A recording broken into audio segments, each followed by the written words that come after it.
Who are you? Conan! Welcome, Conan fans. Savage Sword of Conan, issue number 13. This one has been out for a while. 14 is out by now. We're going to take a look. Alex Horley always has a great cover. This one, he's kind of in a misty swamp. It's definitely got a creep factor with the razor sharp claw, sea monster type hands coming out of the water. The old lady in the boat, kind of creepy. She reminds me of the witch from Snow White.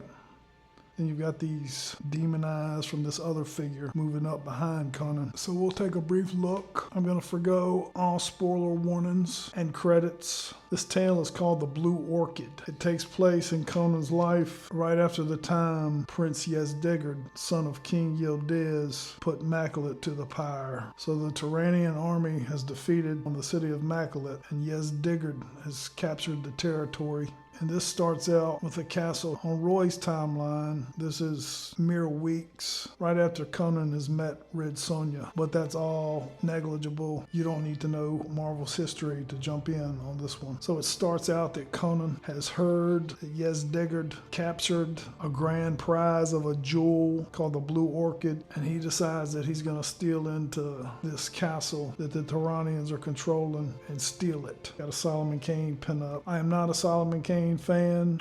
For those who are, it looks pretty good. Very cinematic to start. Conan is in the shadows. Guards are sitting around talking. He's moving quietly, unheard, unnoticed behind them. He gets past the two initial guards, stealing up the staircase, and into the upper chambers, he discovers a dead body of a soldier. He moves forward and finally makes it to the chamber where the jewel is supposedly held. As he's going for the jewel, he hears something behind him, and someone tries to thrust an attack on Conan. At this point, the guards are at the door and they hear the noise inside. So Conan and his assailant are fighting in the chamber, and the guards bust in, and out of necessity, they make the decision to team up and fight the guards. They overcome the two guards, but there are more soldiers coming up the staircase, so they beat it out of there. Meanwhile, there's an encampment on the river. Turanian defectors, as Conan and his new acquaintance Atta come out of the water. And the other band of thieves immediately seize upon Conan and they're there with a slave girl that they've bought. She's noticing Conan.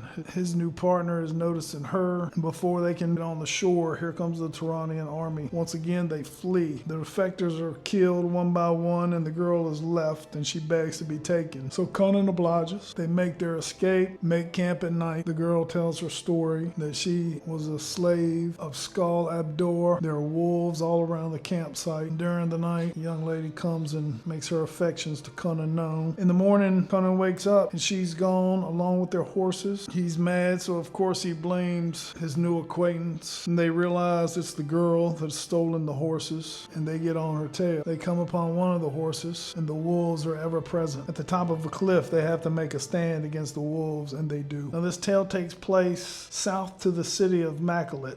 Roy says a stone's throw. So the river they were in was the Zaporozhka. They come to the Mountains of the Night, which is a mountain range that separates Arcania from Katai, and there's an encampment built into the mountains. They obviously fared well over the wolves as they're wearing wolf pelts. Inside, they start enjoying drink and food, and their loot is noticed. They're eating and drinking, and all of a sudden, Skull Abdor comes in, and he's looking for the slave girl, Zarya. Conan's acquaintance Atta is drunk. He has words with Skull and trips over himself. Conan tries to stop him, but Skull Abdor decides it's not worth it. They leave out, and as he's walking out, he comes upon this old lady while Conan is tossing one of the bar attendants out of the window. The old lady's there. She's talking with the slave girls, and a brawl inside has erupted. There are a bunch of cutthroats there, and they want Conan and Atta's loot. You see the old lady grabbing the loot, and Conan puts up a fight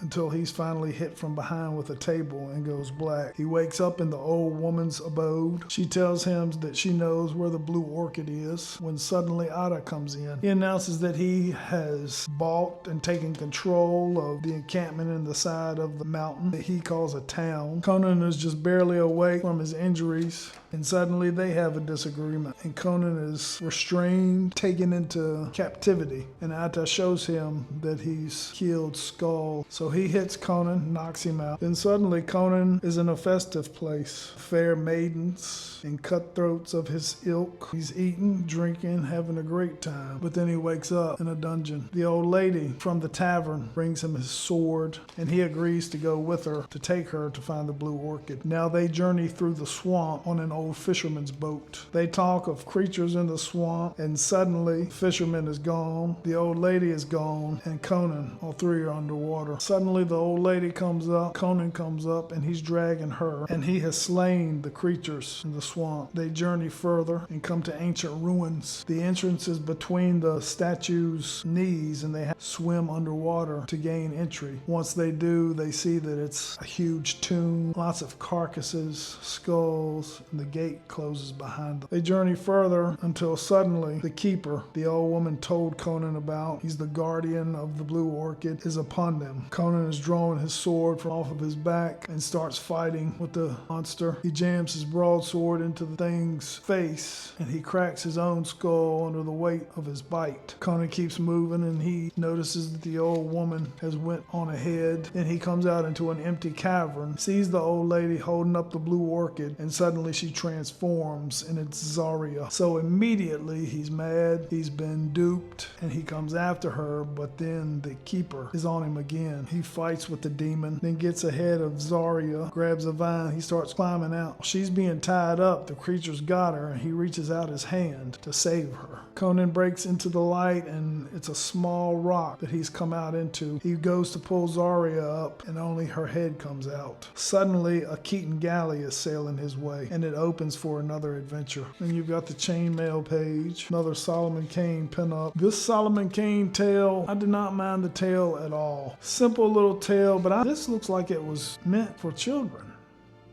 Anyway, Solomon Kane comes upon a village that children are missing. He goes down into a hole. He finds the children, kills the beasts that are stealing the children, and returns them to the father. All is well. And of course, you've got your blurb for the next issue. A solid tale, though it is not without weaknesses. There are some uncharacteristic lines. Conan talking about passing wind in the forest, that just doesn't sound very Conan. I also noticed that there's a lot of info dumping in this tale. There are some places where instead of all the dialogue, this should be in a text box. Wolves, the fierce wolves of the Harkinian steppes. I just don't think that Conan would be exclaiming, that belongs in a text box. My main issue is Conan taking 2 L's back to back. He's defeated twice. As soon as he wakes up, defeated and captured again. I understand the whole hero down, the mid-act crisis theory, but think it could have been written in another way. We don't need to see Conan of Samaria take 2 losses in a book. Not only that, the second half of the story feels just compressed. I know there was an issue where it was delayed. There was less attention given to the climax than there was to all the action sequences of the border town. Overall, though, it's just a compressed feast for the eyes. The art is exceptional. It feels like a Roy tale. It feels like a throwback. It's a really good tale. There's a lot of great art in here. And Roy with that improvised Hyborian vernacular. Conan fans, that's it. Like, share, subscribe. Stay tuned for issue 14, which is out now. Thanks for watching.